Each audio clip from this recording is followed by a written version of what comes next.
હાસોટ ખાતે શ્રી હરિપ્રસાદ બાપુની 104મી જન્મજયંતિની ઉજવણી કરવામાં આવી હતી.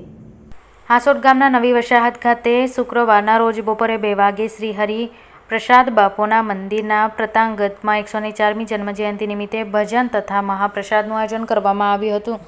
જેમાં ભાવિક ભક્તોએ શ્રદ્ધાપૂર્વક ભક્તોએ ભાગ લીધો હતો. આ પ્રસંગે હાસોટ ગામના તથા આજુબાજુના ભાવિક ભક્તો દ્વારા આ શુભ અવસરને ઉજવવામાં આવ્યું હતું. હરિપ્રસાદ બાપુએ આજીવન સમાજની સેવા અને ઉદ્ધાર માટે સજાગ રહ્યા હતા અને સંસારનો ત્યાગ કર્યા વગર સંસારમાં રહીને પ્રભુ ભક્તિ કરીને જીવનને સાર્થક કરવાની અગણિત લોકોને પ્રેરણા આપી હતી અને કોઈ પણ કારણ આર્થિક અન્ય મદદ ના લઈ સ્વયં પોતાનું ગુજરાન ચલાવતા અને પ્રભુ ભક્તિ અને લોકસેવાનો પોતાનું જીવન સમર્પિત કરી દીધું હતું અને હાલમાં તેઓ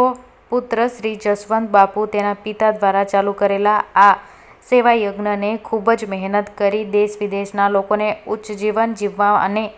મહાસહાર અને વ્યસન છોડવા માટે પ્રેરણા આપી અગણિત લોકોને ઉદ્ધાર કર્યા છે અને હાલ પણ તેઓ દ્વારા આ સમાજ કલ્યાણની અવિરત સેવા ચાલુ જ છે.